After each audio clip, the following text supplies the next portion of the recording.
What happened to one of the most powerful cities in Asia? For over 400 years, Ayutthaya was a melting pot of cultures. Smells a little bit like guano, not gonna lie. And then, in the span of a single year, it was reduced to a melting pot of ashes. Figuratively speaking, of course, this is the story of how a thriving world capital became one of history's greatest ruins.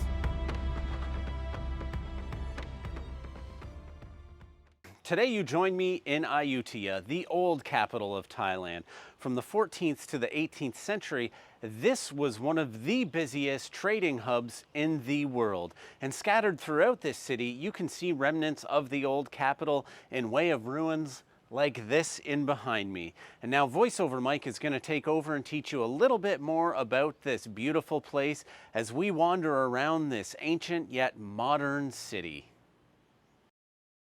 Ayutthaya rose to prominence thanks to its strategic location, sitting at the meeting point of three rivers, the most important being the Khao Phraya. Ayutthaya's strategic position helped its power flow naturally, making it the ultimate crossroads for merchants from China, India, the Middle East, and Europe. The city became so wealthy and influential that foreign diplomats compared it to Paris, but without all the cheese.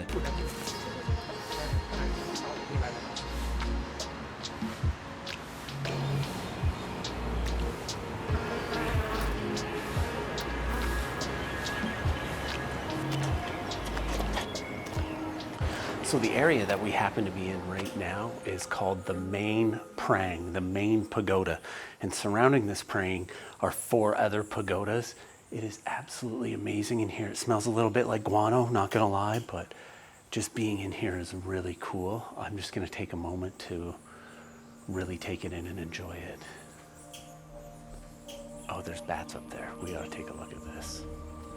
Having watched Batman several times, I realized I didn't want to become a rabid billionaire with a really sore throat, and decided to get out of there and teach you, albeit briefly, about what these beautiful structures actually are. So as the city grew in wealth and status, it wanted to show off that wealth and status with beautiful structures such as the chedi or stupa, a bell-shaped or conical structure used to enshrine relics, or the mandup, a square building with a pyramidal or multi-tiered roof, or a palace or a wang, giggity, most of which is gone because they were made of wood, but the foundations are still there.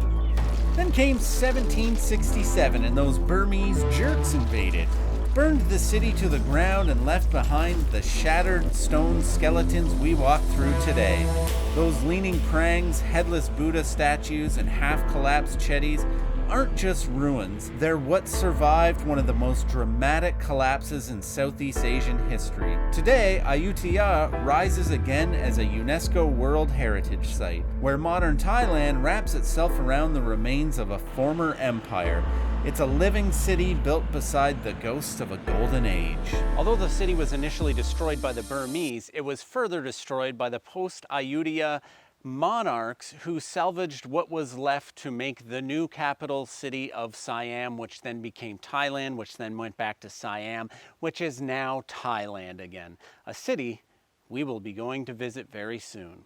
Now they moved it over to this side of the river to the modern day capital, which is Bangkok.